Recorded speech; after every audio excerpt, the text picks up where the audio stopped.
Hi, everyone. I'm Jason Pisha, Director of the Public Affairs Reporting Program here at the University of Illinois Springfield. I'm here today with Daralene Jones. She's a 2003 alum of the PAR program and now works for WFTV Channel 9 in Orlando, an ABC affiliate.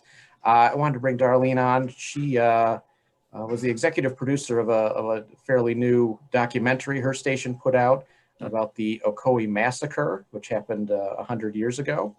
We'll get to that in just a second. I want to talk about that important project. But Daralene, thanks for joining us. And I just wanted to open just by asking, you did PAR in 2002, 2003.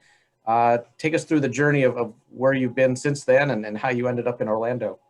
Well, it's interesting because as I sat here thinking about it, it really is a journey full circle because immediately following the program, I actually initially turned down a job offer and the station there agreed to wait for me to come back because I wanted to go to New York City to do an internship at CBS News.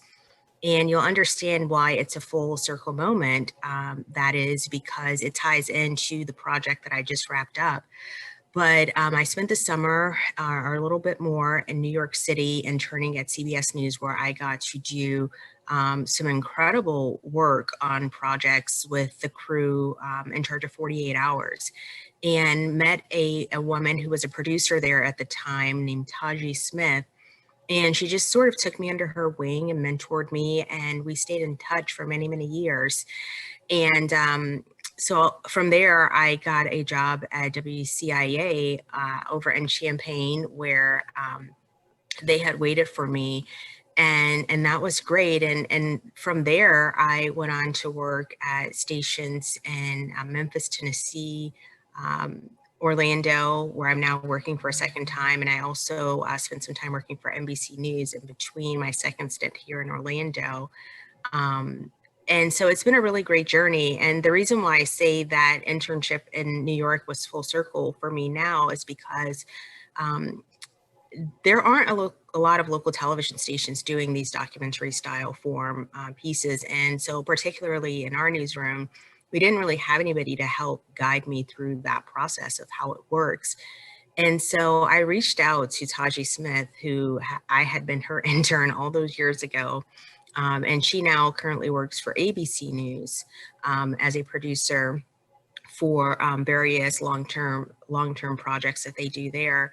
And I said, I have been put in charge of this massive project. I don't know what I'm doing. I need your help. And so we would literally have conversations on the way to school drop off.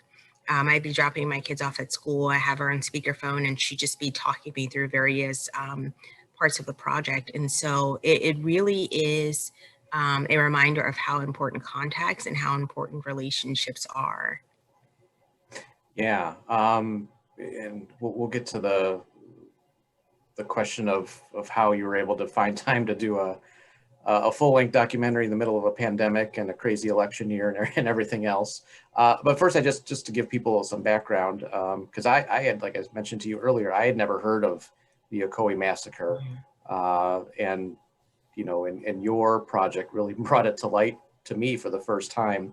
Give who's ever watching out here just a thumbnail version of what it was and sort of how it shaped Ocoee's image as it is today. So Ocoee really is still very much a big rural community, if you will. My family and I actually live there. And the Ocoee Massacre is one of those stories that people who are born and raised in Ocoee and have lived here all of their lives, they knew about. People knew the story, but they just didn't talk about it. And no one had ever really put the full picture of the story together. And so we set out to try to explore that with this documentary. And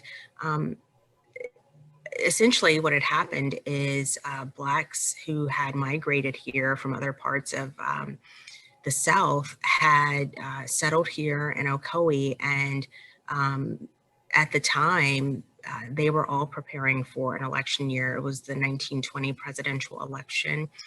And Blacks were excited because they had the opportunity, they earned the right to vote, and they had rallied together and really organized to make sure they had their poll taxes paid. And on that day, when some of them went to try to vote in the precinct that was in that rural settlement that we now know as Ocoee, they were refused.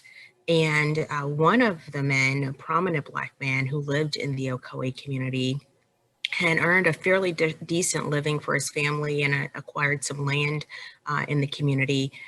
He wouldn't he wouldn't let them turn him away. He's like, no, I paid my poll tax. I'm going to vote. And so he got into a scuffle with some of the white people who were there at the poll, intentionally there to intimidate Blacks and to discourage them from voting. And that sort of sparked what we now know as the Ocoee Massacre, because later on in that day, what we know through oral history and putting together various archival historical documents is that a white mob then descended on the Black community, and they came from all over. It wasn't just white residents of Ocoee, but they were the primary intimidators, and they went on a killing spree, and they destroyed the Black community in Ocoee, where people had settled with their families, had acquired land, significant amounts of land, and they ran the Blacks out of town. Some of them are still unaccounted for to this day, but we know one of them was lynched, a man by the name of July Perry, and many others, anywhere from 4 to 60, were killed when their properties were destroyed and they tried to escape, but they were gunned down in that process.